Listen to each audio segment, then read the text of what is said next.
Un milliardaire qui a écrit « Interdit aux hommes » sur la porte de sa maison de montagne. Que se passe-t-il si la seule personne qui se présente à sa porte pendant la tempête est un père célibataire avec 2 enfants? Restez avec nous jusqu'à la fin pour découvrir l'accord entre le père célibataire et la femme milliardaire. Lorsque Sarah Williams, milliardaire et magnat de la technologie, a érigé une clôture de 3 mètres autour de son domaine montagneux avec un panneau audacieux indiquant « Interdit aux hommes », la ville de Cedar Ridge a murmuré. Après que son divorce public ait révélé des années de trahison, elle avait juré de renoncer à tout le genre masculin. Mais lorsqu'une tempête hivernale détruit son toit et que tous les entrepreneurs de la ville refusent de l'aider en raison de sa réputation, le désespoir la pousse à accepter l'aide du seul homme qu'elle ne peut pas payer, Jake Morrison, un père veuf de 2 enfants qui répare les toits le jour et les cœurs par accident. Ce qui commence comme une charité réticente devient quelque chose d'inattendu pour tous les deux. Une collision entre 2 âmes brisées qui apprennent que parfois, les murs que nous construisons pour nous protéger deviennent les prisons qui nous détruisent. Avant de plonger dans l'histoire, n'oubliez pas de vous abonner et de laisser un commentaire. Où dans le monde regardez-vous depuis? Le bruit a commencé à 3 heures du matin, un goutte-à-goutte rythmique que Sarah Williams ne pouvait ignorer.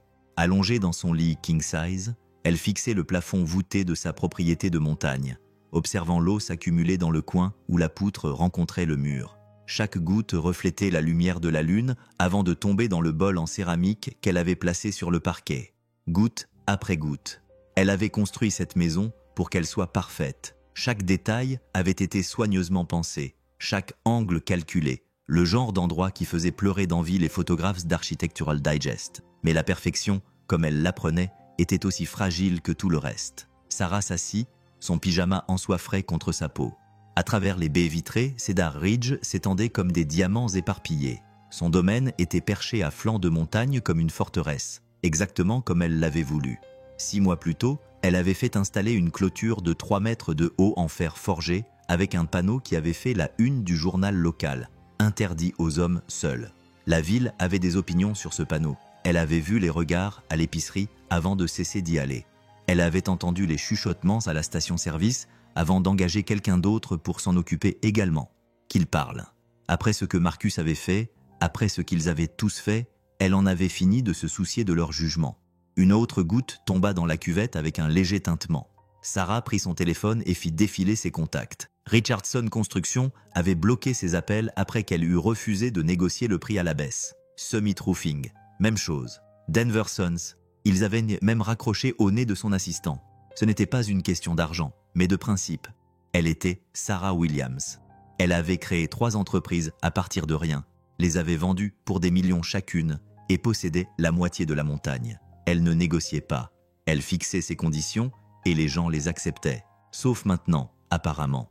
La tempête s'intensifiait dehors, la pluie martelait les fenêtres avec une fureur croissante. Une autre fuite apparut près de la cheminée, puis une autre près du coin lecture. Sarah prit d'autres bols dans le kit Williams, ses pieds nus silencieux sur le marbre froid. Tout cela était la faute de Marcus. Tout. Le divorce avait été prononcé 8 mois plus tôt, mais les dégâts persistaient comme de la fumée sur un tissu coûteux. 23 ans de mariage réduits à des documents juridiques et des virements bancaires. 23 ans à croire en leur partenariat, à construire quelque chose ensemble, pour finalement découvrir qu'il avait construit tout autre chose. Plusieurs autres choses, en fait, avec sa secrétaire, avec son entraîneur personnel, avec des femmes dont elle n'avait jamais appris les noms, car le détective privé avait arrêté de compter à 7. Le coup de grâce n'avait pas été les aventures. C'était la découverte qu'il avait systématiquement transféré leurs biens, se préparant au divorce qu'il planifiait apparemment depuis 3 ans, tout en continuant à lui apporter des fleurs tous les vendredis, à l'embrasser chaque matin, à partager son lit, ses rêves et sa confiance. Les hommes, ils étaient tous les mêmes, des profiteurs, des manipulateurs, des menteurs qui portaient de la sincérité comme un parfum coûteux. Sarah plaça un autre bol sous une nouvelle fuite et se rendit compte qu'elle allait manquer de récipients. Le téléphone sonna. « Madame !» La voix de son assistante trahissait son inquiétude, même à travers le haut-parleur. « Je sais qu'il est tard, mais j'ai passé des coups de fil au sujet du toit. J'ai malheureusement une mauvaise nouvelle. Je vous écoute. Tous les entrepreneurs dans un rayon de 80 km ont refusé. Certains de manière assez catégorique. » Sarah ferma les yeux. Qu'ont-ils dit exactement? Une pause. La plupart ont invoqué des conflits d'emploi du temps, mais madame, je pense que votre politique concernant les travailleurs masculins et peut-être certains différends sur les prix se sont ébruités. Ces communautés sont très soudées. La pluie s'intensifia et Sarah entendit ce qui ressemblait à des bardeaux frappant le toit à l'extérieur. Continuez à appeler. Élargissez le rayon. Madame, j'ai essayé tout le monde dans un rayon de 160 km. Un système dépressionnaire traverse toute la région. Tous les entrepreneurs légitimes sont pris pour des semaines, même pour les réparations d'urgence. Sarah regarda l'eau s'accumuler dans son salon, son sanctuaire parfait devenu une parodie de lui-même. Alors trouvez des entrepreneurs illégitimes. Je ne comprends pas ce que vous voulez dire. Trouvez quelqu'un, n'importe qui. Publiez une annonce en ligne, distribuez des tracts, renseignez-vous en ville. Il y a forcément quelqu'un qui a désespérément besoin d'argent pour réparer un toit. Après avoir raccroché, Sarah resta debout dans sa cuisine, entourée du bruit des gouttes d'eau et de la fureur du vent contre les vitres. La cafetière affichait 3h40 du matin en chiffres bleus lumineux. Dehors, ses lumières de mouvement éclairaient la clôture qui entourait sa propriété, le panneau à peine visible à travers la pluie. Interdite aux hommes, elle était sincère lorsqu'elle l'avait mise en place. Chaque mot. Mais debout ici, regardant sa maison parfaite s'effondrer autour d'elle, Sarah se demandait si parfois les principes n'étaient pas un luxe qu'elle ne pouvait pas se permettre. Cette pensée la rendait furieuse contre Marcus, contre tous les entrepreneurs qui lui avaient raccroché au nez, contre elle-même pour avoir même envisagé un compromis. Elle avait construit cette vie brique par brique, décision par décision. Elle avait appris que la confiance était une monnaie qu'elle ne pouvait pas se permettre de dépenser, que l'indépendance était la seule sécurité qui ne pouvait être détruite par les mensonges de quelqu'un d'autre. La clôture ne servait pas seulement à empêcher les hommes d'entrer, elle servait à garder le contrôle. Une autre partie de son plafond s'effondra en voyant un torrent d'eau sur son carrelage italien importé. Sarah Williams, qui avait conquis les salles de réunion et bâti des empires, regarda le désordre et ressentit quelque chose qu'elle n'avait pas éprouvé depuis des années. L'impuissance, mais seulement pendant un instant. Elle attrapa son ordinateur portable et se mit à taper. Si la montagne ne venait pas à Mahomet, alors Mahomet devait faire preuve de créativité. Quelqu'un dans cette ville perdue devait avoir tellement besoin d'argent qu'il serait prêt à ignorer sa réputation. Quelqu'un d'assez désespéré pour travailler pour une femme qu'on lui avait conseillé d'éviter. Quelqu'un qui n'avait pas le luxe d'avoir des principes. Le réveil de Jake Morrison sonna à 5h30, comme tous les matins depuis 2 ans. Il tendit le bras au-dessus du lit vide pour l'éteindre, sa main évitant automatiquement l'espace où Amy avait l'habitude de dormir. Certaines habitudes étaient plus difficiles à perdre que d'autres. La maison était calme, à l'exception de la tempête dehors et de la douce respiration de ses enfants qui dormaient au bout du couloir. Emma, 8 ans, féroce comme un chat sauvage. Tommy, 5 ans, qui demandait encore quand maman allait rentrer à la maison. Jake avait cessé d'essayer de leur expliquer que leur maison était là où ils se trouvaient maintenant, que maman vivait dans un endroit différent où les tempêtes ne pouvaient l'atteindre. Il prépara du café dans la cafetière Kit Williams qui portait encore les traces d'Amy et toucha les rideaux à motif de tournesol qu'elle avait cousus à la main. Le jardin d'herbes aromatiques visible à travers la fenêtre qu'elle avait planté lors de leur premier printemps dans la maison. Tout ici murmurait son nom, mais vendre la maison lui donnait l'impression de l'effacer complètement. Certains jours, il ne savait pas ce qui lui faisait le plus mal. Le café était amer. Jake n'avait jamais appris à le préparer comme Amy, avec cet équilibre parfait entre force et douceur. Il avait essayé pendant 2 ans, en suivant les instructions écrites qu'il avait trouvées dans la boîte après les funérailles, mais certaines choses ne s'apprenaient pas à travers des recettes. Son téléphone vibra. Un SMS de son frère. La tempête a abattu l'arbre des Henderson. Travail d'urgence, si tu veux. Jacques regarda la pluie qui martelait ses fenêtres. Les travaux d'urgence étaient payés 3 fois plus cher, mais ils impliquaient aussi de travailler dans des conditions qui pouvaient vous tuer si vous ne faisiez pas attention. Avec 2 enfants qui dépendaient de lui, la prudence était devenue sa religion. Mais la prudence ne payait pas les frais de scolarité d'Emma, ni les médicaments contre l'asthme de Tommy, ni l'hypothèque d'une maison qui semblait à la fois trop grande et trop petite. Il tendit la main vers son téléphone. Il répondit au SMS lorsqu'un autre message apparut. Numéro inconnu. Urgent. Besoin d'une réparation immédiate du toit. Paiement en espèces. Rémunération supérieure au tarif du marché. Pas d'agence, pas d'entreprise, uniquement des entrepreneurs individuels. Discrétion requise. Jake fixa le message. En 20 ans de travail dans le bâtiment, il n'avait jamais vu une offre d'emploi comme celle-ci. Le paiement en espèces signifiait généralement un travail au noir, ce qui signifiait généralement des problèmes. Mais les mots « rémunération supérieure au tarif du marché » le firent hésiter. L'école d'Emma avait envoyé un autre avis à la maison la veille. L'académie privée où Amy avait insisté pour l'inscrire augmentait à nouveau ses frais de scolarité. L'école publique était une option, mais Amy s'était battue si fort pour y inscrire Emma et avait fait tant de sacrifices pour offrir à leur fille des avantages qu'elle n'avait jamais eus. Changer d'école revenait à admettre leur défaite, à échouer dans la tâche la plus importante. Un autre SMS arriva. Adresse 1 247 Ridge View Drive. La propriété avec la grande clôture. $500 juste pour l'évaluation. Paiement supplémentaire négociable en fonction de l'ampleur des travaux. Jake connaissait cette adresse. Tout le monde à Cedar Ridge connaissait cette adresse. La maison des Williams. La femme avec le panneau.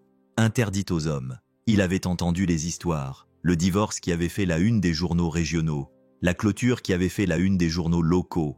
Les entrepreneurs qui avaient été renvoyés. Les batailles sur les prix. La réputation qui la précédait comme un nuage noir. Mais $500 pour une évaluation, c'était plus que ce qu'il gagnait certaines semaines. Jake regarda la photo sur son réfrigérateur. Amy tenant le bébé Tommy à l'hôpital. Emma souriant à côté d'eux, les dents écartées. Ils étaient si heureux à l'époque, si sûrs que l'amour suffisait pour construire une vie avant le cancer, avant les factures médicales. Avant d'apprendre que parfois l'amour n'était pas une armure contre les aspérités du monde, il répondit « Disponible ce matin. À quelle heure ?» La réponse fut immédiate. « Dès que possible. La porte arrière sera ouverte. Venez seul. » Jake finit son café, aussi amer fut-il, et alla réveiller les enfants. Madame Patterson, la voisine, les garderait. Elle le faisait plus souvent ces derniers temps. Elle semblait comprendre qu'un père célibataire devait parfois accepter du travail quand il se présentait, même s'il venait de femmes à la réputation douteuse et aux signes qui n'avaient aucun sens. Alors qu'il remontait la route sinueuse de montagne 40 minutes plus tard, Jake essayait de ne pas penser à ce qui l'attendait. Le domaine se dressait au-dessus de lui comme dans un film, tout en verre, en pierre et en angle vif, comme s'il avait été conçu pour tenir le monde à distance. Le panneau était exactement comme décrit. Interdit aux hommes. Des lettres en gras sur du fer forgé qui semblait coûter plus cher que son camion. Jake resta assis dans son allée pendant une bonne minute. Le moteur tournait. Les essuie-glaces luttaient contre la pluie. C'était une erreur. Tout ici criait des complications qu'il ne pouvait pas se permettre. Mais les frais de scolarité d'Emma étaient dus dans 2 semaines. Tommy avait besoin de nouvelles chaussures, et l'hypothèque ne se paierait pas toute seule. Parfois, être père signifiait ravaler sa fierté et frapper à des portes dont on préférerait s'éloigner. Le portail arrière était déverrouillé, comme promis. Jake attrapa son sac à outils et courut vers la maison à travers la tempête. Ses bottes de travail éclaboussaient les flaques d'eau qui reflétaient les éclairs dans le ciel. Il était trempé lorsqu'il atteignit le porche couvert, de l'eau coulant de ses cheveux et de sa veste. À travers les portes vitrées, il pouvait voir le salon qui ressemblait à une page de magazine, avec ses lignes épurées, ses meubles coûteux et ce genre de perfection qui lui faisait prendre conscience de ses bottes boueuses et de ses vêtements de travail. Une femme apparut à la porte, qui ne correspondait pas du tout à ce à quoi il s'attendait. Sarah Williams était plus petite qu'il ne l'avait imaginé, peut-être 1 ou 60 pieds nus. Elle portait un jean foncé et un pull crème qui coûtait probablement plus cher que son budget mensuel pour les courses. Mais elle avait l'air fatiguée d'une manière que le sommeil ne pouvait pas réparer. Ses cheveux noirs étaient tirés en arrière en une simple queue de cheval et, sans l'armure des vêtements professionnels qu'il avait vus sur les photos des journaux, elle semblait presque vulnérable. Presque. Puis elle ouvrit la porte, et Jake vit ses yeux perçants évaluer ceux de quelqu'un qui avait appris à ne pas se fier aux premières impressions. « Vous êtes venu ?» dit-elle comme si elle n'y croyait pas vraiment. « Vous avez dit que vous aviez besoin de faire réparer un toit. » Elle s'écarta pour le laisser entrer, et Jake hésita sur le seuil. Ses bottes étaient boueuses. Sa veste dégoulinait. Ce n'était pas le genre d'endroit où les gens entraient avec la pluie et le travail. « Ce n'est pas grave, » dit-elle, voyant son hésitation. « Le sol peut être nettoyé. Le plafond, non. » Jake entra et comprit immédiatement l'urgence de la situation. Des seaux et des bassines étaient dispersés dans le salon, chacun placé sous une fuite différente. Le bruit des gouttes créait un rythme irrégulier qui résonnait sous les hauts plafonds. « Ça a commencé hier soir », dit Sarah, suivant son regard. Ça a empiré quand la tempête s'est intensifiée.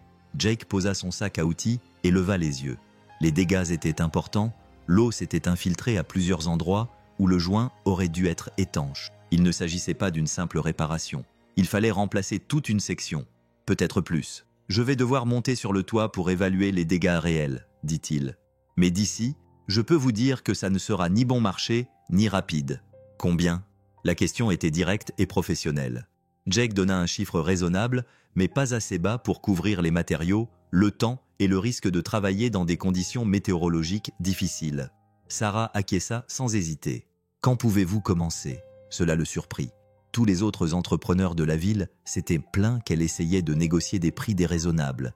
Mais peut-être que le désespoir avait changé son point de vue. « Je peux commencer dès aujourd'hui, mais j'aurai besoin d'aide.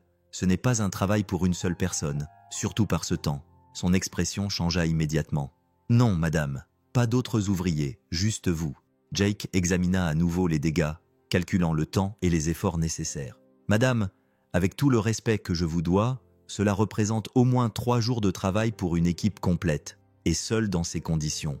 Je paierai le double. » Les mots restèrent suspendus dans l'air entre eux. Le double. Cela couvrirait les frais de scolarité d'Emma et les médicaments de Tommy, et lui donnerait une marge de manœuvre qu'il n'avait pas eue depuis la mort d'Amy. Mais cela signifiait aussi travailler seul sur un chantier dangereux pour une femme qui avait clairement des problèmes avec les hommes en général. Une femme dont la réputation la précédait comme une mise en garde. Jake pensa à ses enfants qui dormaient paisiblement pendant qu'il était assis dans cette maison parfaite au plafond imparfait, à parler à une femme qui semblait avoir oublié comment faire confiance à qui que ce soit, y compris à elle-même. « Pourquoi ?» demanda-t-il. « Pourquoi ?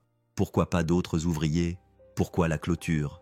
Pourquoi le panneau ?» Sarah serra les mâchoires. « Cela ne vous regarde pas. Si, ça me regarde, puisque je vais travailler ici pendant 3 jours. Mes enfants ont besoin que leur père rentre à la maison sain et sauf. » Quelque chose passa sur son visage.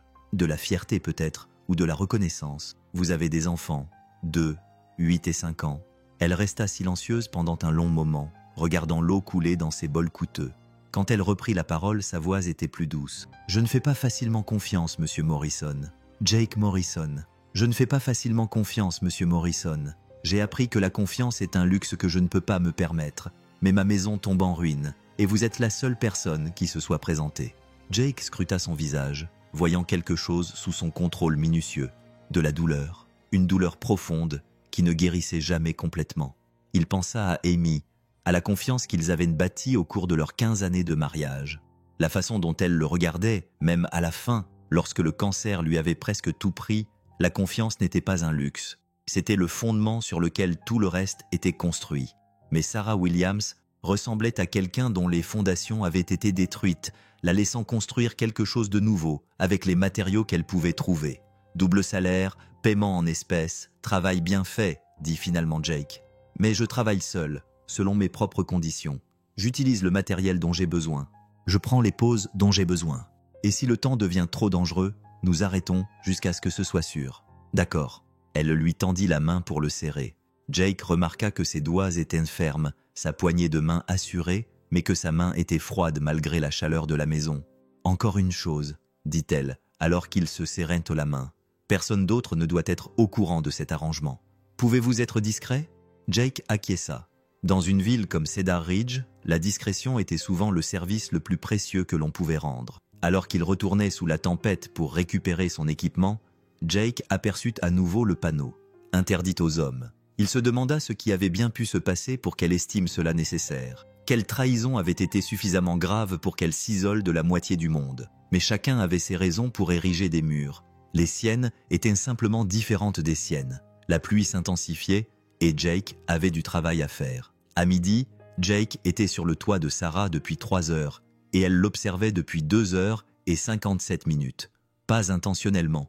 Du moins, c'est ce qu'elle se disait en passant d'une fenêtre à l'autre dans son bureau à domicile, son ordinateur portable ouvert sur des feuilles de calcul qu'elle ne lisait pas, des conférences téléphoniques auxquelles elle ne participait pas pleinement. Mais toutes les quelques minutes, ses yeux se posaient sur la silhouette qui travaillait méthodiquement sur ses tuiles d'ardoise.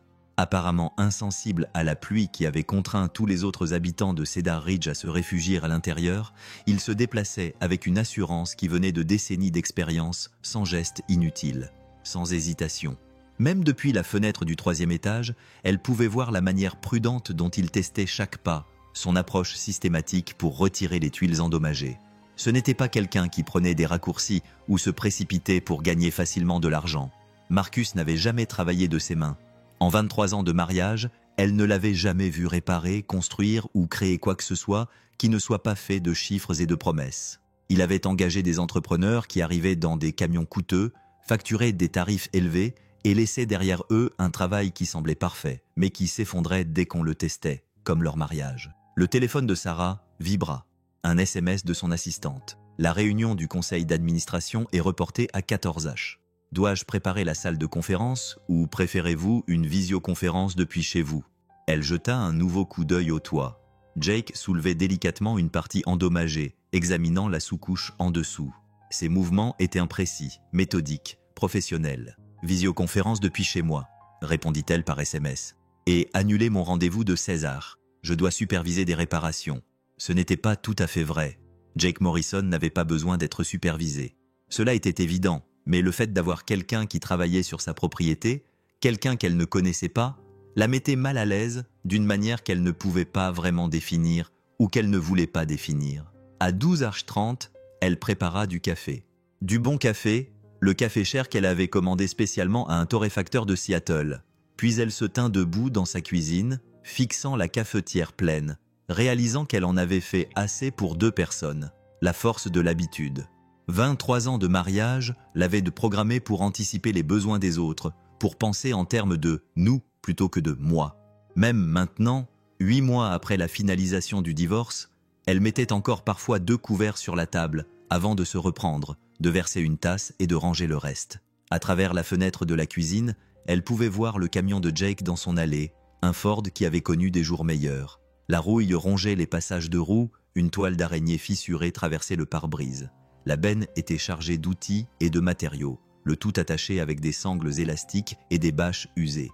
C'était le camion de quelqu'un qui l'utilisait pour travailler, pas pour afficher son statut social. Marcus avait conduit une Tesla, puis une Porsche, puis tout ce que sa dernière crise de la quarantaine exigeait. Toujours en location, toujours conscient, toujours en train de dire quelque chose sur l'image qu'il voulait donner. Sarah se surprit à se demander quelle image Jake Morrison voulait donner. Puis elle chassa cette pensée. Elle s'en moquait. Il s'agissait d'une transaction commerciale, rien de plus. Il réparerait son toit, elle le paierait et il partirait. Simple, clair, sans complication. La sonnette retentit.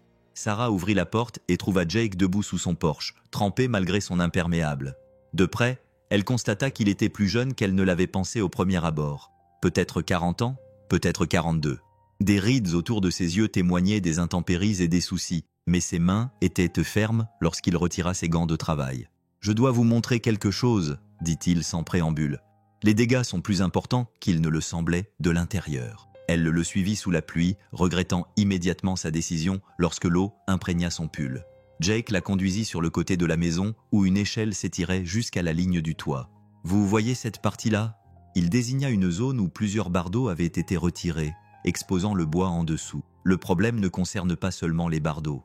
Le platelage est pourri, probablement à cause d'une fuite qui dure depuis des mois, voire plus. Sarah fixa le bois exposé, voyant les taches sombres et les zones molles que même son œil non averti pouvait reconnaître comme des dommages importants. Combien de temps faudra-t-il pour réparer cela? C'est là le problème. Je peux réparer cela, vous permettre de traverser la tempête, mais cela se reproduira. La bonne solution consiste à remplacer toute la partie concernée, peut-être 6 mètres sur 9 mètres, une nouvelle charpente, une nouvelle sous-couche, de nouvelles tuiles. Combien? Jake lui donna un chiffre qui la fit cligner des yeux. Non pas parce qu'il était trop élevé, elle s'attendait à ce que ce soit cher, mais parce qu'il était inférieur à ce que les autres entrepreneurs avaient proposé pour des travaux beaucoup moins importants. C'est tout. C'est juste, dit-il en étudiant son visage. Madame, puis-je vous poser une question? Sarah se raidit. Quoi? Que vous ont proposé les autres entrepreneurs? Elle lui répondit. Son expression passa de la confusion à quelque chose qui ressemblait à de la colère. Ils vous ont escroqué, dit-il d'un ton neutre, profitant du fait qu'il pensait que vous aviez plus d'argent que vous n'en aviez réellement. J'ai effectivement plus d'argent que je n'en ai réellement, dit Sarah, avant de pouvoir se retenir. Jake resta silencieux pendant un moment, la pluie ruisselant de ses cheveux. Non, madame, ce n'est pas le cas. Quelqu'un qui n'a aucun bon sens n'aurait pas construit ce que vous avez construit. Quelqu'un qui n'a pas de bon sens ne poserait pas les bonnes questions sur le travail. C'était le premier compliment que quelqu'un lui faisait depuis des mois qui ne concernait pas son portefeuille ou son sens des affaires. Quelque chose de petit et d'inattendu se déploya dans sa poitrine. « Le travail prendra 4 jours, continua Jake. Peut-être 5 selon la météo. Je peux commencer les réparations structurelles demain si la pluie s'arrête. Et aujourd'hui, je vais le rendre suffisamment étanche pour que vous puissiez traverser la tempête. Les jolies finitions viendront plus tard. » Sarah acquiesça, puis se rendit compte qu'ils étaient tous les deux debout sous la pluie, à discuter d'une conversation qui aurait pu avoir lieu à l'intérieur. Mais Jake ne semblait pas gêné par le temps et, d'une certaine manière, elle non plus. « Je devrais vous laisser retourner au travail, dit-elle. En fait, je me demandais si je pouvais utiliser vos toilettes. Je suis là depuis 3 heures. La demande était si normale, si humaine, qu'elle la prit au dépourvu.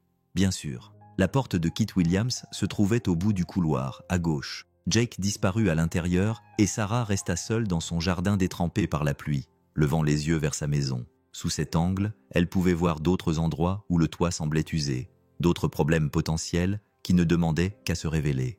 Depuis combien de temps vivait-elle dans une maison qui tombait lentement en ruine sans s'en rendre compte? Depuis combien de temps vivait-elle dans un mariage qui faisait de même? Lorsque Jake sortit de la maison, il s'arrêta sur le porche. « Madame, ce café sent vraiment bon. » Sarah hésita.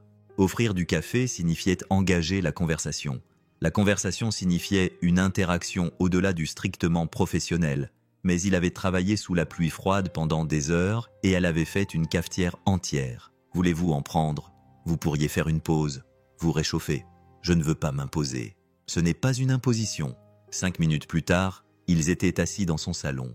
Les mains de Jake enserraient une tasse en céramique qui semblait presque délicate entre ses doigts rugueux et abîmés par le travail. Il avait laissé ses bottes près de la porte et sa veste mouillée suspendue à une chaise. Et sans l'armure de son équipement de travail, il ressemblait moins à un entrepreneur qu'à une personne. « Ce café est bon, » dit-il après la première gorgée. « T'en convesti. »« Merci. » Ils burent en silence pendant un moment, écoutant la pluie contre les fenêtres et le goutte-à-goutte régulier de l'eau dans les bols dispersés dans son salon. « Je peux te poser une question ?» dit finalement Sarah. Jake acquiesça. « Pourquoi êtes-vous venu? Quand j'ai envoyé mon SMS ce matin, tous les autres entrepreneurs de la ville ont refusé de travailler pour moi. » Jake réfléchit à la question en tournant la tasse entre ses mains. « Parce que j'ai besoin de travailler. Parce que mes enfants ont besoin de certaines choses. Je ne peux pas me permettre de refuser un bon salaire, dit-il après une pause. Parce que tout le monde mérite que son toit soit réparé, peu importe ce que les gens disent à son sujet. Que disent les gens à mon sujet? Que vous êtes difficile, que tu ne paies pas des salaires équitables, que tu détestes les hommes. » Il la regarda dans les yeux.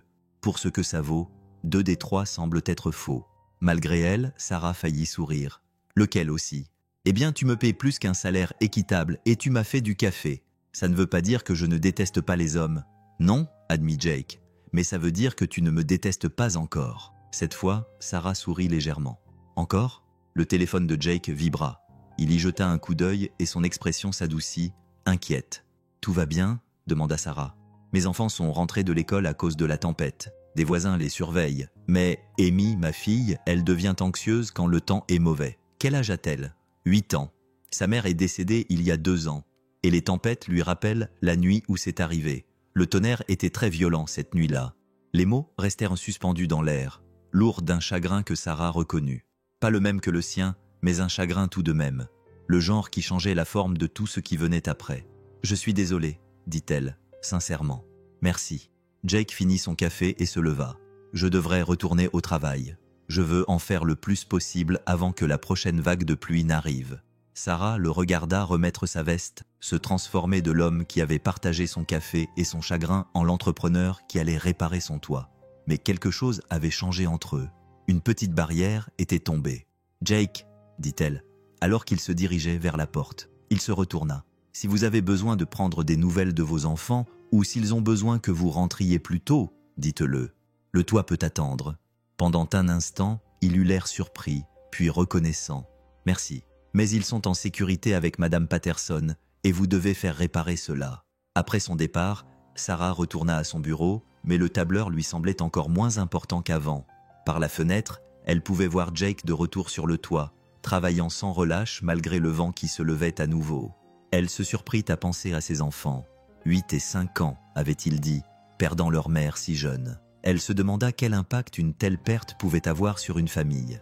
Comment un père célibataire gérait son travail, son chagrin et les tâches quotidiennes pour assurer la sécurité et l'amour de ses enfants. Marcus n'avait jamais voulu d'enfant. Trop cher, disait-il. Trop compliqué.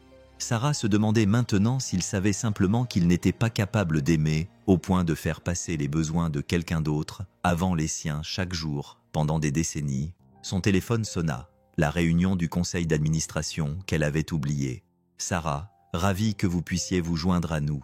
C'était la voix de David Chang, son ancien associé et actuel casse-pied. Nous devons discuter du compte Morrison. Sarah se concentra immédiatement. Morrison, la cible de l'acquisition. Morrison Construction, une petite entreprise mais qui a des contrats avec 3 grands promoteurs immobiliers. Le problème, c'est que le propriétaire est difficile à joindre, une histoire de famille. Sarah sentit son sang se glacer. Quel est le nom du propriétaire? Jake Morrison. Pourquoi? Elle regarda par la fenêtre l'homme sur son toit, l'homme avec qui elle venait de prendre un café, l'homme qui lui avait fait suffisamment confiance pour lui parler des peurs de ses enfants et du souvenir de sa femme décédée. L'homme dont elle s'apprêtait à racheter l'entreprise. « Sarah, tu es toujours là ?»« Je suis là, » répondit-elle. « Je dois examiner les dossiers. Envoie-moi tout ce qui se trouve déjà dans ta boîte de réception. Nous avons un calendrier assez serré. »« Je dois y aller, » dit Sarah, et elle raccrocha.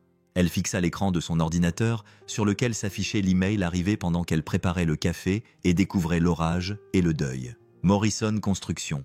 Analyse financière et stratégie d'acquisition. Valeur prévisionnelle. Obstacles potentiels, positionnement sur le marché, post-acquisition. Jake Morrison n'était pas seulement un entrepreneur qui réparait son toit. C'était un chef d'entreprise qui luttait pour maintenir sa société à flot. Un père célibataire dont les enfants avaient besoin de stabilité. Un homme qui l'avait regardé dans les yeux et l'avait traité de juste, qui l'avait remercié pour son bon café, qui lui avait confié des bribes de son histoire. Et elle allait le détruire. Sarah Williams, qui avait bâti sa fortune en saisissant des opportunités que d'autres avaient manquées, en concluant des accords qui profitaient à ses résultats financiers, fixait la proposition d'acquisition et ressentait quelque chose qu'elle n'avait pas éprouvé depuis des années. De la honte. Dehors, la tempête s'intensifiait. Mais à l'intérieur, en regardant Jake Morrison s'efforcer de sauver sa maison tandis qu'elle tenait entre ses mains les documents qui allaient mettre fin à son gagne-pain, Sarah comprit que certaines tempêtes ne pouvaient être apaisées par de nouvelles tuiles et un travail soigné. Certaines tempêtes vivaient en vous, dans l'espace entre qui vous étiez et qui vous aviez dû devenir pour survivre. Et certaines tempêtes, une fois que vous les aviez laissées entrer, ne s'arrêtaient jamais vraiment. Sarah ne dormit pas cette nuit-là. Elle resta allongée dans son lit, écoutant la tempête faire rage dehors et le rythme régulier des réparations provisoires de Jake résister au vent.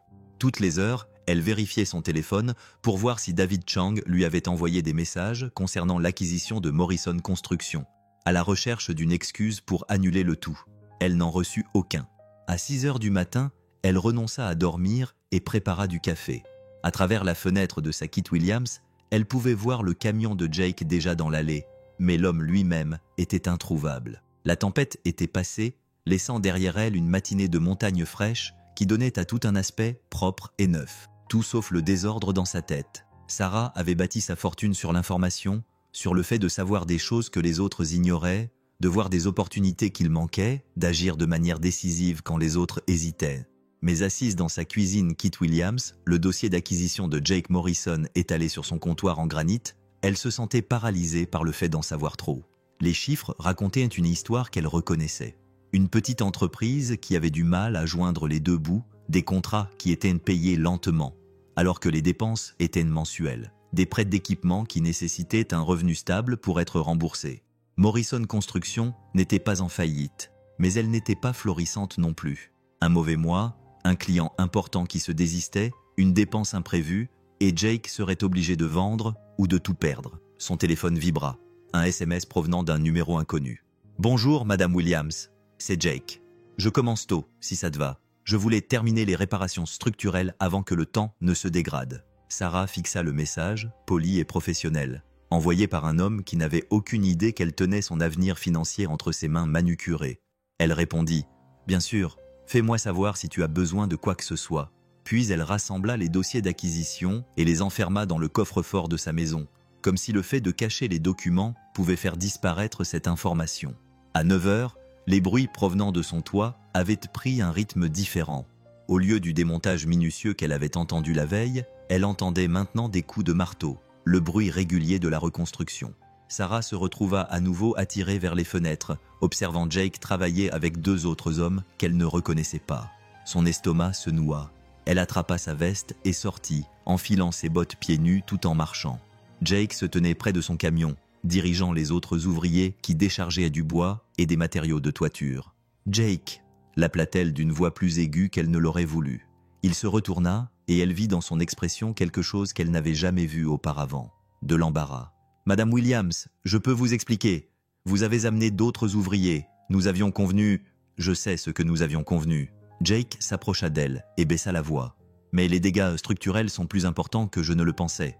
Si je travaille seul, il me faudra 2 semaines pour faire le travail correctement. » Et comme d'autres tempêtes se sont prévues, Sarah regarda les 2 hommes qui transportaient du bois vers sa maison.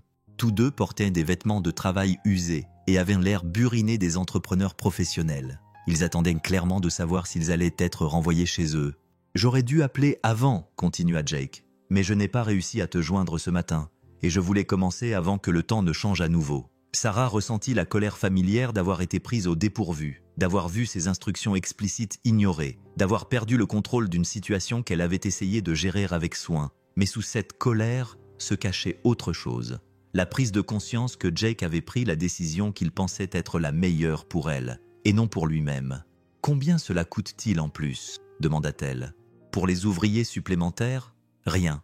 Je les paie avec ce que tu me verses. Ce sont leurs amis qui donnent un coup de main. Cela la stoppa net. Pourquoi fais-tu cela ?»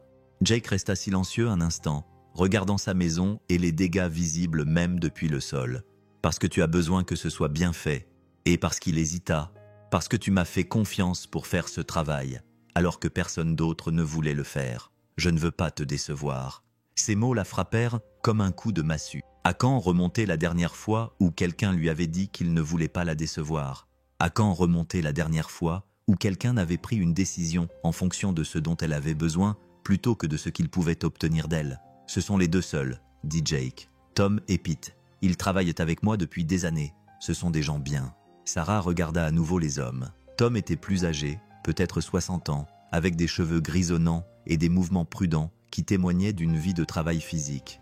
Pete semblait plus jeune, rasé de près, méthodique dans la façon dont il rangeait le matériel. Les 2 hommes observaient la conversation avec la lassitude patiente de ceux qui ont déjà travaillé pour des clients difficiles. « 1 heure, » dit finalement Sarah. « Je leur donne 1 heure pour prouver qu'ils peuvent travailler ici sans problème. » Un soulagement passa sur le visage de Jake. « Merci. » Sarah retourna à l'intérieur, mais elle ne parvenait pas à se concentrer sur son travail. Chaque bruit provenant du toit la rendait tendue. Chaque voix plus forte que le volume normal d'une conversation lui faisait se demander si elle n'avait pas commis une erreur. Elle avait passé 8 mois à ériger des murs autour d'elle, et maintenant, 3 hommes travaillaient littéralement au-dessus de son sanctuaire. Mais au fur et à mesure que la matinée avançait, quelque chose d'inattendu se produisit. Les bruits de travail devinrent un bruit de fond, puis quelque chose de presque réconfortant. Le rythme de la construction, les rires occasionnels ou les discussions amicales entre les ouvriers, le sentiment que des gens s'adonnaient à une activité utile. Cela lui rappela quelque chose qu'elle avait presque oublié, le garage de son père. Sarah avait 12 ans lorsque son père a lancé sa première entreprise, réparant de petits appareils électroniques dans le garage de leur petit appartement.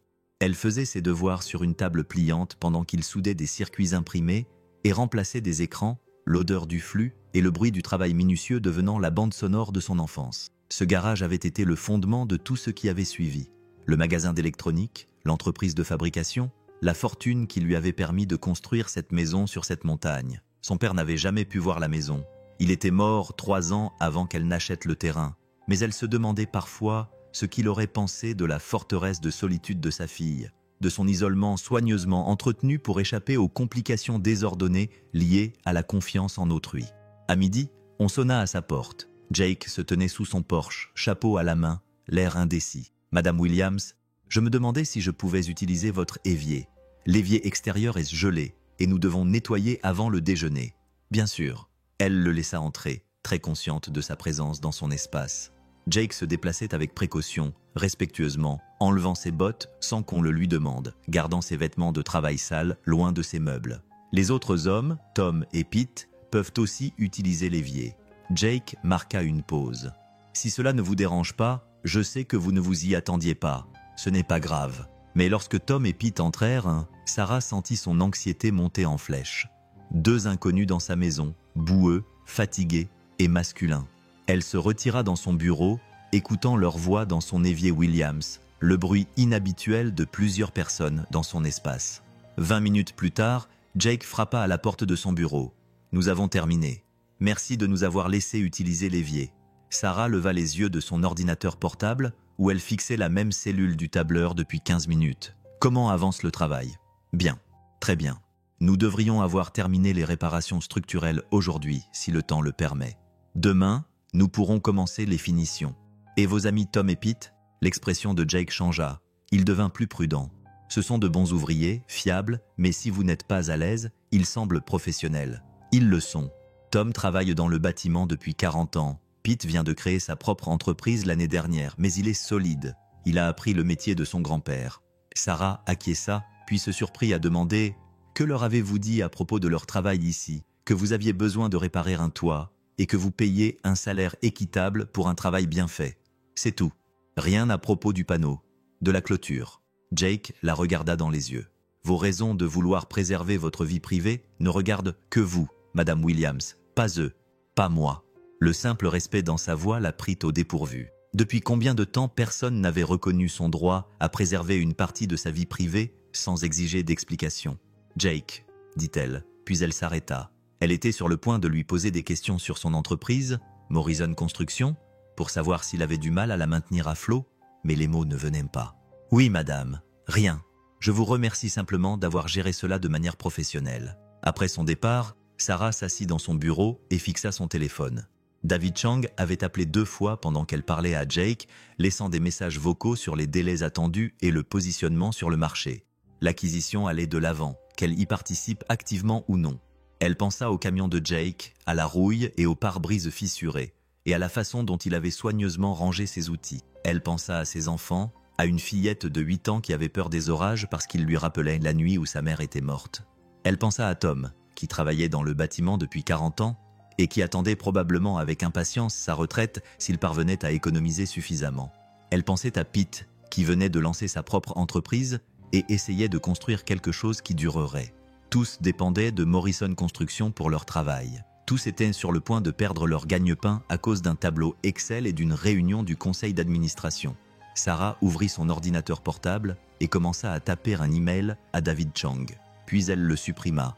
Elle recommença, puis le supprima à nouveau. Dehors, les bruits de chantier continuaient, réguliers, déterminés. Le bruit de gens qui construisaient quelque chose au lieu de le démolir. À 16 heures, Jake frappa à nouveau à sa porte. « Nous avons terminé pour aujourd'hui. Je voulais vous montrer ce que nous avons fait. » Sarah le suivit dehors et vit immédiatement la différence. Là où hier il y avait des dégâts visibles et des réparations d'urgence, il y avait maintenant du bois neuf, des lignes nettes, le début d'une réparation en bonne et due forme. Cette partie-là, dit Jake en montrant une grande surface de terrasse fraîchement posée. Tout est neuf, solide, ça devrait durer 20 ans, peut-être plus. Ça a l'air bien. C'est Tom qui a fait la majeure partie du travail. Il a l'œil pour l'intégrité structurelle, grâce à des décennies d'expérience. Sarah regarda le travail soigné, les coupes précises et les joints parfaits. Où avait-il appris à travailler ainsi? De son père, qui avait lui-même appris de son père. 3 générations de charpentiers. Pete exerce le même métier familial, une entreprise familiale, un savoir-faire transmis de père en fils depuis des générations. Le genre de continuité que Sarah n'avait jamais connu, qu'elle n'avait jamais pensé vouloir. Le genre de continuité que son acquisition détruirait. « Jake, dit-elle avant de pouvoir s'en empêcher. Est-ce que ça marche bien? Morrison Construction. » Il resta silencieux un instant et elle vit qu'il réfléchissait à ce qu'il allait lui dire. « Ça a été mieux, mais on s'en sort. Pourquoi? Je me posais juste la question. Vous semblez avoir de bons employés, les meilleurs, Tom et Pete, et quelques autres. On prend soin les uns des autres. » Sarah acquiesça, ne se faisant pas confiance pour en dire plus. Alors que Jake chargeait ses outils et se préparait à partir, elle resta debout dans son allée à regarder 3 hommes qui n'avaient aucune idée que leur vie était sur le point de changer. Tom lui fit signe de la main en montant dans son camion. Pete lui lança « À demain, Madame Williams », avec une amabilité désinvolte qui suggérait qu'il avait déjà oublié sa réputation. Jake s'arrêta à la portière de son camion. « Madame Williams, je tiens à vous remercier encore une fois de nous avoir donné une chance aujourd'hui. Je sais que vous ne vouliez pas d'employés supplémentaires. Ils ont fait du bon travail, vraiment. Et ils respectent votre vie privée. Vous n'avez pas à vous inquiéter à ce sujet. » Après leur départ, Sarah resta seule dans son allée tandis que les ombres s'allongeaient sur sa propriété. Les bruits de travail avaient disparu, remplacés par le calme du soir dans les montagnes et le vent dans les arbres. Son téléphone vibra. C'était encore David Chang. « Sarah, j'ai besoin de votre accord sur le calendrier Morrison. Réunion du conseil d'administration demain à 20h pour finaliser la stratégie d'acquisition.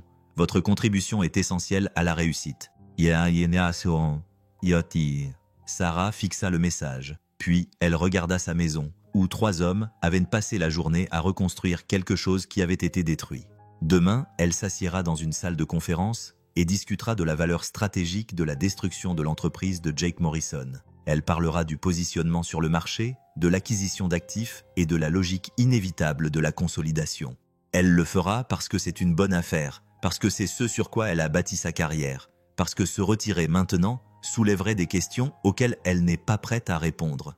Mais ce soir, elle s'assit dans son kit Williams et écouta le silence qui avait remplacé les bruits du travail, se demandant quand elle était devenue le genre de personne capable de prendre un café avec quelqu'un tout en planifiant sa destruction.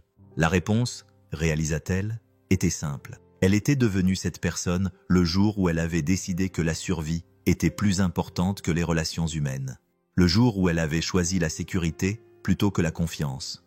Le jour où elle avait érigé une barrière autour de son cœur et s'était dit que c'était une protection, pas une prison.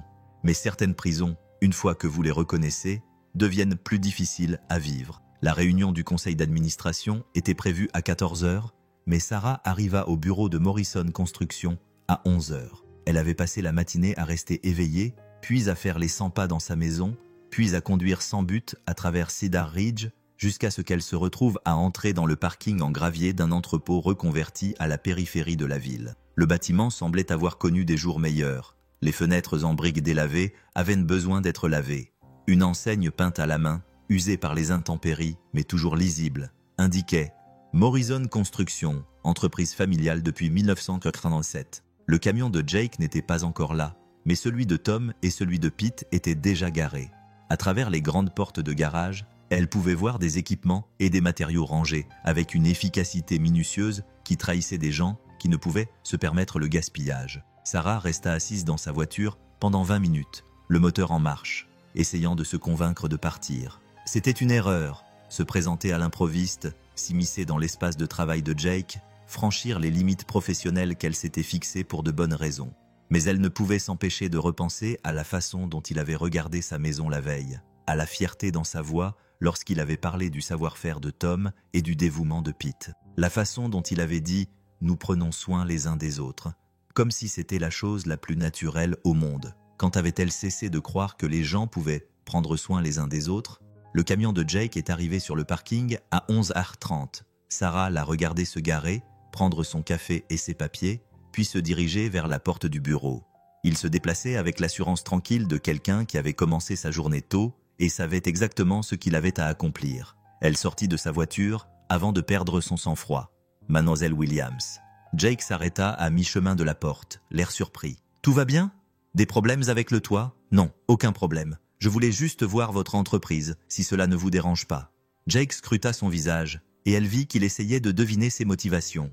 Bien sûr, même s'il n'y a pas grand-chose à voir. Il la conduisit à travers les portes de l'atelier dans un espace qui était un chaos organisé. Des outils accrochés au mur, des plans étalés sur les établis, l'odeur de la sueur et de l'huile de moteur, et des décennies de travail honnête. Cela n'avait rien à voir avec ses bureaux d'entreprise stériles, rien à voir avec les environnements de verre et d'acier où elle menait ses affaires. Cela lui rappelait le garage de son père. Tom, Pete, appela Jake. Williams est là. Les 2 hommes levèrent les yeux du plan qu'ils étudiaient, la surprise se lisant sur leur visage avant de laisser place à la lassitude polie qu'elle avait observée la veille. Williams, Tom acquiesça. Ravi de vous revoir. Tout va bien avec les travaux sur le toit? Demanda Pete. Tout va bien, Je voulais juste mieux comprendre le métier, les gens avec qui je travaille. Jake fit un geste vers son bureau, un espace aux cloisons vitrées dans un coin de l'entrepôt. Vous voulez un café? Il n'est pas aussi bon que le vôtre, mais il est chaud. Sarah le suivit dans le bureau, observant les détails qui racontaient l'histoire de Morrison Construction. Des photos de famille sur le bureau. Jake avec ses 2 enfants, tous 3 en train de rire. Une femme au regard bienveillant qui devait être sa femme. Des récompenses de la chambre de commerce, du Better Business Bureau, de l'association locale des entrepreneurs, des documents financiers éparpillés sur le bureau, des factures et des devis et des calendriers de paiement. Jake versa du café dans une cafetière qui avait connu des jours meilleurs et lui tendit une tasse avec le logo de l'entreprise. Alors, que puis-je vous dire sur notre activité? Sarah but une gorgée de café. Il avait raison. Ce n'était pas aussi bien que Erson essayait de trouver les mots pour décrire ce qu'elle faisait ici. Depuis combien de temps êtes-vous en activité? J'ai repris l'entreprise de mon père en 2015. Il l'a créée en 1987. Il l'a construite à partir de rien. Un camion, quelques outils, beaucoup de détermination. Et maintenant, nous avons 4 employés à temps plein et une douzaine d'employés à temps partiel que nous appelons pour les gros travaux. Nous nous occupons de tout, des réparations résidentielles à la construction commerciale. Rien d'énorme, mais un travail régulier. Sarah regarda Tom et Pete à travers la baie vitrée, toujours penchés sur leur plan. Ils ont l'air dévoués. Ils le sont.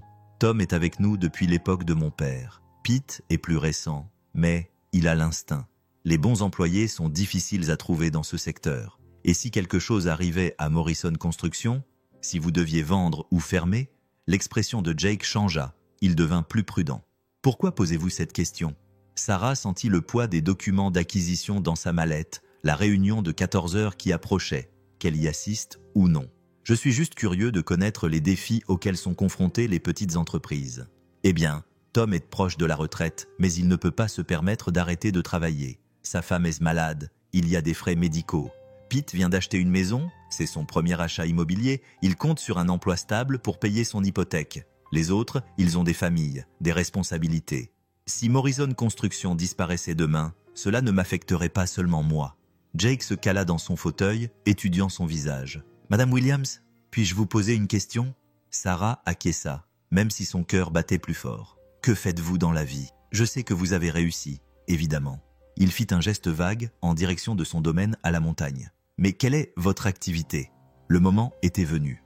Le moment où elle pouvait lui dire la vérité, lui expliquer les activités de Williams Industries et ses stratégies d'acquisition, ainsi que la réunion du conseil d'administration qui allait déterminer son avenir. Le moment où elle pouvait lui donner une chance de se défendre, ou du moins de se préparer. Le conseil en technologie, s'entendit-elle dire, aider les entreprises à optimiser leurs opérations. Ce n'était pas tout à fait un mensonge. Williams Industries possédait plusieurs sociétés de conseil en technologie, mais ce n'était pas non plus la vérité. Et Jake méritait la vérité. Ça doit être un travail intéressant. Ça peut l'être parfois. Il faut parfois prendre des décisions qui affectent la vie des gens d'une manière qu'ils n'ont pas prévue. Jake acquiesça. J'imagine que c'est difficile d'avoir ce genre de responsabilité. Sarah le regarda. Cet homme qui s'inquiétait des frais médicaux de Tom et de l'hypothèque de Pete, qui avait amené des amis pour l'aider à réparer son toit et les avait payés sur ses propres deniers, qui parlait de responsabilité comme si c'était quelque chose que l'on assumait pour les autres et non quelque chose que l'on exerçait sur eux. « Jake, dit-elle, puis elle s'interrompit. « Oui, si quelqu'un voulait acheter Morrison Construction, vendrais-tu » La question resta en suspens entre eux. Jake était immobile, sa tasse de café à mi-chemin de ses lèvres. C'est une question étrange à poser. Hypothétiquement. Jake posa sa tasse, regarda ses employés, l'entreprise que son père avait bâtie et dont il avait hérité. Je devrais réfléchir à ce qui serait le mieux pour tout le monde, pas seulement pour moi. Et ce qui serait le mieux dépendrait de l'acheteur. Cela dépendrait de ce qu'il voudrait faire de l'entreprise, des employés. Si quelqu'un voulait nous acheter juste pour nous fermer, éliminer la concurrence, licencier tout le monde et vendre le matériel. Jake secoua la tête. Cela ne serait bon pour personne, sauf pour l'acheteur. Sarah sentit quelque chose de froid s'installer dans son estomac. C'était exactement ce que ferait Williams Industries. Acquérir Morrison Construction, absorber ses contrats, éliminer les redondances, vendre les actifs. Une pratique commerciale courante, efficace, rentable, dévastatrice. Mais si le bon acheteur se présentait, poursuivit Jake, quelqu'un qui comprenait ce que nous avions construit ici, qui voulait nous aider à nous développer au lieu de simplement nous absorber. Cela pourrait être différent. Tu penses qu'il existe des acheteurs comme ça? Je dois croire qu'il y en a. Sinon, à quoi bon construire quoi que ce soit? Le téléphone de Sarah vibra. Un SMS de David Chang. Salle de conférence prête. Document d'acquisition finalisé. À 14h, elle fixa le message, puis Jake, qui regardait son propre téléphone en fronçant les sourcils. « Un problème ?» demanda-t-elle. « L'école d'Emma. Elle est à l'infirmerie, elle dit qu'elle a mal au ventre. Je vais peut-être devoir aller la chercher plus tôt.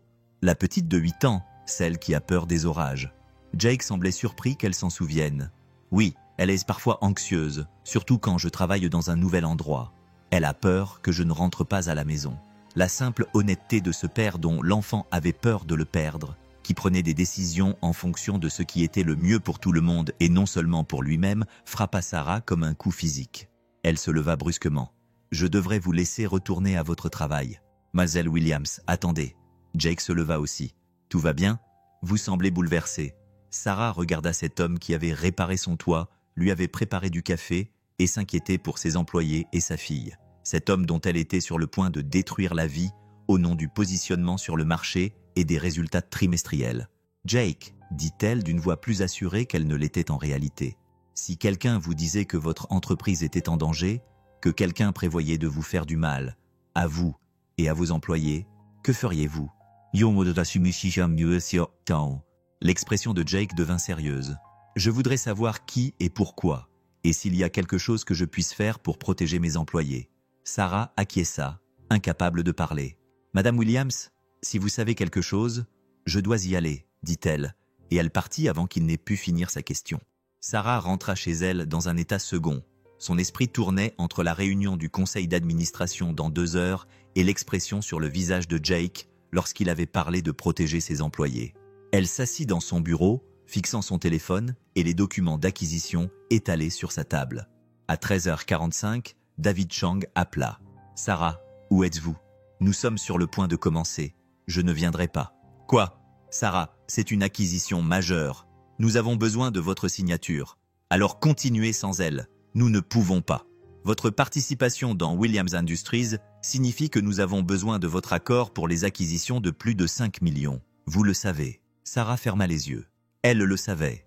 Elle avait structuré les choses ainsi précisément pour garder le contrôle sur les décisions importantes. « Sarah, que se passe-t-il? Cela ne vous ressemble pas. C'est peut-être ça le problème. Écoute, si tu as des doutes au sujet de l'accord avec Morrison, nous pouvons discuter des conditions, mais se retirer complètement n'a aucun sens sur le plan commercial. C'est une acquisition solide pour qui?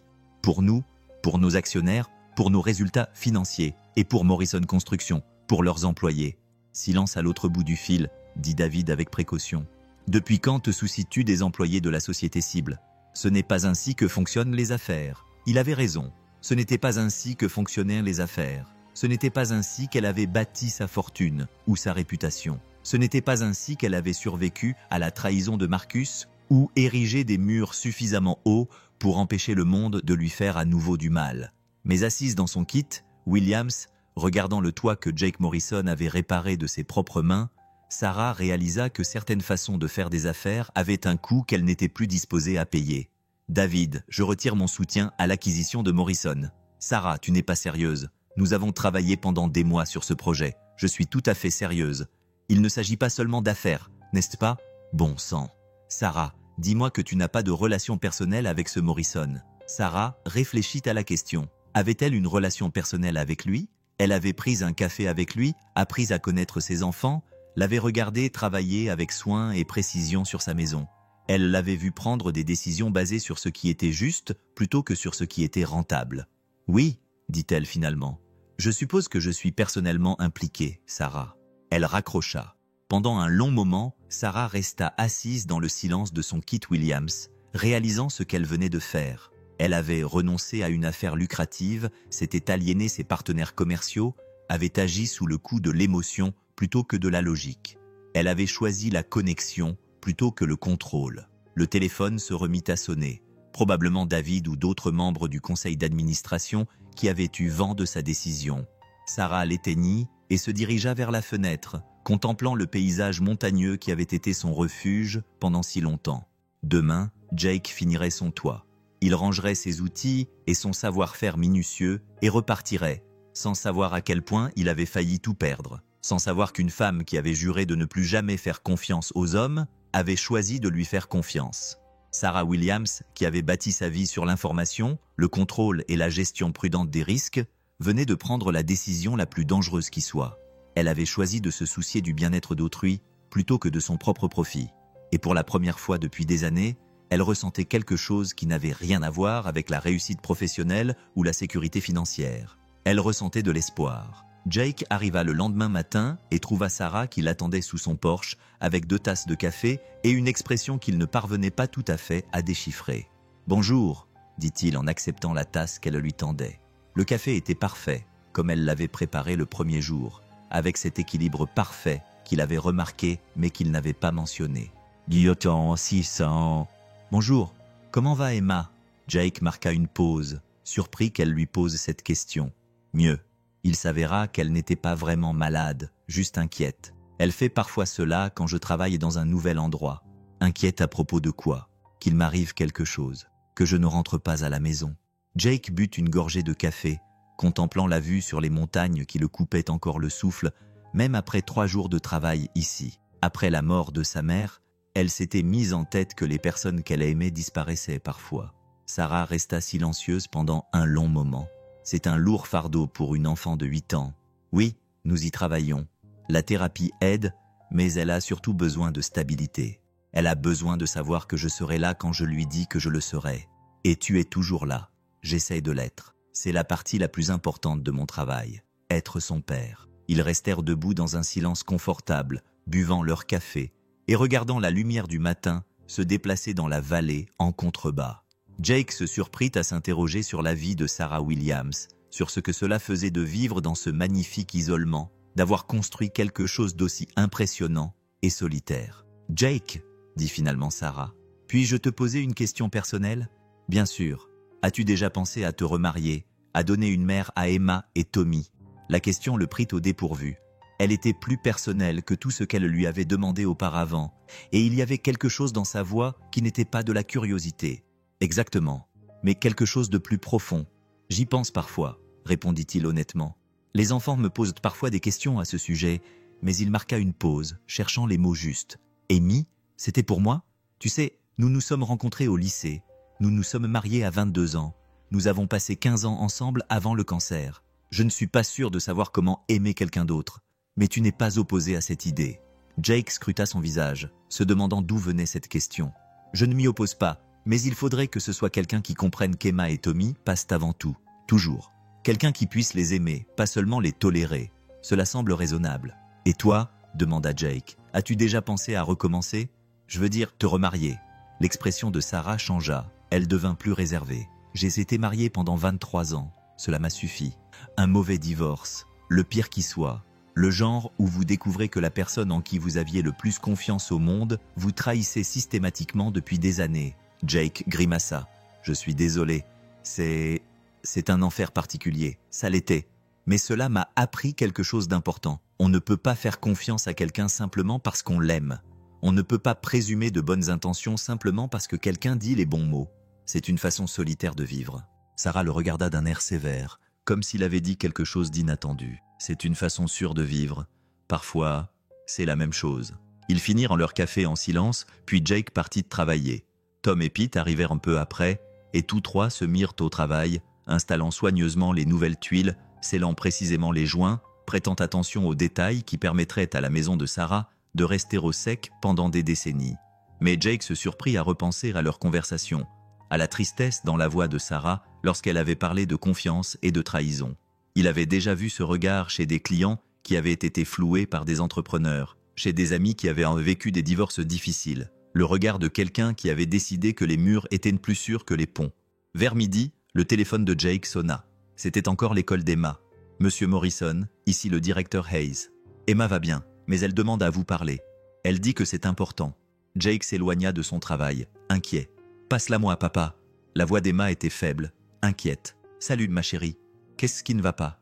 Tu rentres à la maison aujourd'hui? » Bien sûr que je rentre à la maison. Je rentre tous les jours. Mais tu es chez la dame qui fait peur. Jake jeta un coup d'œil vers la fenêtre de Sarah Kit Williams, se demandant si elle pouvait entendre la conversation. Elle ne fait pas peur, monsieur, elle est juste discrète. Tommy dit qu'elle déteste les enfants. Tommy ne sait pas de quoi il parle. Elle ne déteste pas les enfants, mais le panneau dit « interdit aux garçons » et Tommy est un garçon. Jake sourit malgré lui. Le panneau dit « interdit aux hommes » et Tommy n'est pas encore un homme. Il lui reste encore quelques années. Emma gloussa et Jake sentit la tension quitter ses épaules.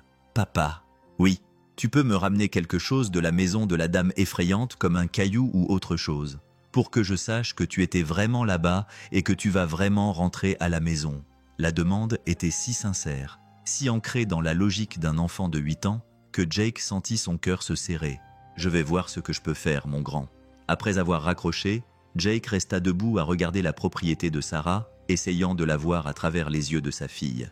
La haute clôture, l'imposant panneau, l'isolement.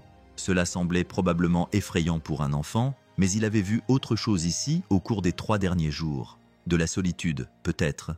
Le genre de protection prudente qui vient du fait d'avoir été suffisamment blessé pour se couper du monde. « Tout va bien ?» demanda Tom en s'approchant. « Oui », répondit Emma, qui avait 8 ans. Tom acquiesça d'un air entendu. « Ma petite fille a à peu près le même âge. Le monde semble être un endroit effrayant quand on est petit. » « Oui. » Jake regarda à nouveau la maison. « Tom, que pensez-vous de Madame Williams ? Honnêtement, je pense qu'elle est terriblement seule. Riche comme Crésus, mais terriblement seule. Qu'est-ce qui vous fait dire ça ? Je l'ai observée pendant qu'elle nous regardait travailler. Elle est constamment à ses fenêtres, comme si elle avait soif d'entendre le bruit des gens qui s'affairent. Et son Kit Williams m'a vu quand je suis allé aux toilettes hier. Elles sont prévues pour une personne, mais tout indique qu'elles étaient prévues pour 2 auparavant. Elle a une table à manger pour 8 personnes, mais il n'y a qu'une seule chaise qui semble avoir été utilisée. Jake avait remarqué les mêmes choses, mais ne les avait pas reliées entre elles de cette manière. De plus, continua Tom, elle nous a préparé le déjeuner hier, des sandwichs et de la soupe. C'était vraiment bon. Mais quand Pete l'a remerciée, elle a eu l'air surprise, comme si elle n'avait pas l'habitude qu'on la remercie. Peut-être qu'elle n'a tout simplement pas l'habitude d'avoir des ouvriers chez elle. Peut-être. Ou peut-être qu'elle n'a pas l'habitude d'avoir quelqu'un chez elle. Cet après-midi-là, alors qu'il terminait les derniers détails de la réparation du toit, Jake s'est surpris à repenser à la demande d'Emma et aux observations de Tom. Lorsque Sarah est apparue sur la terrasse en contrebas pour vérifier l'avancement des travaux, il a pris une décision. « Mademoiselle Williams » appela-t-il. « Puis-je vous demander une faveur ?» Elle leva les yeux, se protégeant les yeux du soleil. « Quel genre de faveur ? Cela va vous paraître étrange, mais ma fille m'a demandé de lui rapporter quelque chose de chez vous, comme un caillou ou autre chose. Elle est inquiète quand je travaille dans de nouveaux endroits. Et elle pense que si elle a quelque chose d'ici, cela prouvera que j'étais vraiment là et que je vais vraiment rentrer à la maison. » Sarah resta silencieuse pendant si longtemps que Jake se demanda s'il avait dépassé les bornes. Puis elle dit « Quel âge a-t-elle déjà ? 8 ans. Et elle s'inquiète pour vous. Elle s'inquiète pour tous ceux qu'elle aime. C'est sa façon de gérer la perte de sa mère. » Et d'asso, Sarah disparut à l'intérieur et Jake retourna travailler en se demandant s'il l'avait mise mal à l'aise. Mais 15 minutes plus tard, elle réapparut avec une petite boîte. « Est-ce que ça ira ?» demanda-t-elle en la lui tendant. Jake descendit du toit pour voir ce qu'elle lui offrait. À l'intérieur de la boîte se trouvait un morceau de quartz lisse, de la taille d'une balle de golf, parcouru de veines dorées. « Je l'ai trouvé quand j'ai fait creuser les fondations », expliqua Sarah. « L'entrepreneur m'a dit qu'il valait probablement la peine de le garder, mais je ne savais pas quoi en faire. » Jake prit la pierre, en sentit le poids, admira la façon dont l'or reflétait la lumière. « C'est magnifique, mais ça a l'air précieux. Je ne peux pas. Elle n'a aucune valeur pour moi si elle reste dans une boîte. Mais si elle peut aider une fillette de 8 ans à moins s'inquiéter pour son père, alors elle devient la chose la plus précieuse de ma maison. » La simplicité de ce geste généreux et la compréhension qui le sous-tendait prirent Jake au dépourvu. « Merci, elle va l'adorer. Comment s'appelle-t-elle déjà ? Emma. Emma. » Sarah répéta le nom comme pour tester sa sonorité. « Elle vous ressemble ? Tout le monde dit qu'elle ressemble à sa mère, mais elle a mon côté têtu. Et le garçon, Tommy, il est tout moi, malheureusement. Même caractère, même tendance à s'attirer des ennuis. » Sarah sourit, le premier vrai sourire que Jake lui voyait faire. « Ils ont de la chance de vous avoir. J'ai de la chance de les avoir. » Pendant que Jake et son équipe rangeaient leurs outils, Sarah se tenait sur sa terrasse, observant le processus avec quelque chose qui ressemblait à de la réticence. Le travail était terminé. Le toit était solide, correctement étanchéifié, construit pour durer. Demain, ces hommes partiraient et sa maison retrouverait son silence prudent. « Mademoiselle Williams », dit Jake en s'approchant avec la facture finale. « Voici le décompte, les matériaux, la main-d'œuvre, le calendrier. » Sarah jeta un coup d'œil aux chiffres sans vraiment les lire. Cela semble juste. C'est juste. Vous avez engagé de bons ouvriers et vous avez obtenu un travail de qualité. Elle signa le chèque. Ses gestes étaient automatiques, professionnels. Mais lorsqu'elle le rendit, elle ne le lâcha pas immédiatement. « Jake, dit-elle, puis-je vous poser une question ?»« Bien sûr. Si quelqu'un avait essayé de nuire à votre entreprise, avait essayé de vous racheter et de vous faire fermer, mais avait ensuite changé d'avis à la dernière minute, cela ferait-il de lui une bonne personne ou simplement quelqu'un qui a eu de la chance ?» La question était si précise, si chargée d'une signification que Jake ne pouvait identifier, qu'il marqua une pause, surpris. « Je suppose que cela dépendrait de la raison pour laquelle ils auraient changé d'avis, finit-il par répondre. S'ils avaient réalisé qu'ils étaient sur le point de nuire à des gens et décidé que cela importait plus que ce qu'ils essayaient de gagner, alors oui, cela ferait d'eux une bonne personne. Même s'ils étaient ceux qui avaient mis tout cela en branle au départ, tout le monde fait des erreurs. Ce qui fait la valeur d'une personne, ce n'est pas le fait qu'elle commette des erreurs, mais ce qu'elle fait lorsqu'elle se rend compte qu'elle en a commis une. Sarah acquiesça, en regardant le paysage montagneux qui entourait sa propriété. C'est généreux, c'est pratique. Nous faisons tous des erreurs. L'alternative est de croire que les gens ne peuvent pas changer, ne peuvent pas choisir de faire mieux. C'est une façon assez désespérée de vivre. Alors que Jake chargeait son camion et se préparait à partir, Sarah se sentit réticente à lui dire au revoir. Les 4 derniers jours avaient été les plus riches en contacts humains qu'elle ait eus depuis son divorce, les plus normaux qu'elle ait connus depuis des mois. « Jake », l'appela-t-elle alors qu'il atteignait son camion. Il se retourna. « Si jamais tu as besoin de travail supplémentaire, de contrats plus importants, de quelqu'un pour te recommander à d'autres clients, je connais des gens dans le secteur de la construction. Je pourrais passer quelques coups de fil. » Jake scruta son visage comme s'il essayait de lire ce qu'elle ne disait pas. « C'est généreux, mais pourquoi ferais-tu cela ?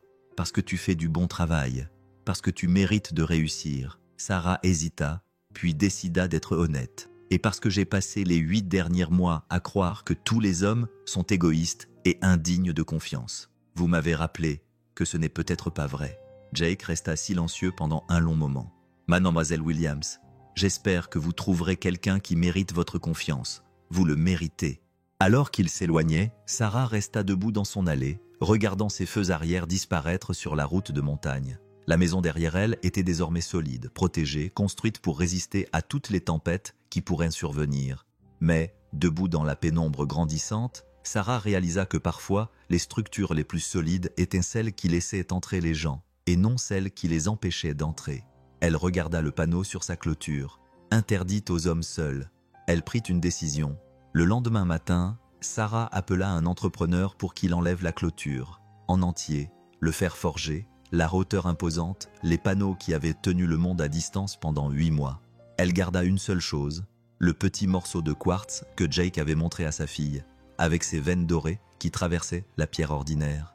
Elle le plaça sur le rebord de la fenêtre de Kit Williams, où la lumière du matin le mettrait en valeur, où il lui rappellerait que parfois, les choses les plus précieuses sont celles que l'on donne. 3 semaines plus tard, Jake Morrison reçut un appel d'une société de promotion immobilière de Denver. Ils avaient entendu parler de Morrison Construction par un contact commun et souhaitaient discuter d'un partenariat à long terme pour un grand projet résidentiel, le genre de contrat qui pourrait tout changer pour sa petite entreprise. Lorsque Jake demanda qui les avait recommandés, le promoteur mentionna une société de conseil appelée Williams Industries. Jake sourit, se souvenant du café dans un parfait Kit Williams et du regard de Sarah Williams lorsqu'elle avait choisi de lui confier son toit. Certaines réparations, pensa-t-il, allaient plus loin que les bardeaux et les dommages structurels. Certaines réparations consistaient à réapprendre à faire confiance, une conversation à la fois. Dans sa maison à flanc de montagne, avec la lumière du soleil qui pénétrait par les fenêtres désormais dégagées, Sarah Williams prépara un café pour une personne et se surprit à espérer qu'un jour, elle aurait besoin d'en préparer pour 2, voire 4. Si une fillette de 8 ans et son frère de 5 ans venaient un jour rendre visite à la femme qui avait donné une chance à leur père, alors que personne d'autre ne l'avait fait. La femme qui avait appris que les murs les plus solides n'étaient pas ceux qui empêchaient les gens d'entrer, mais ceux qui protégeaient l'amour une fois que l'on avait décidé de le laisser entrer.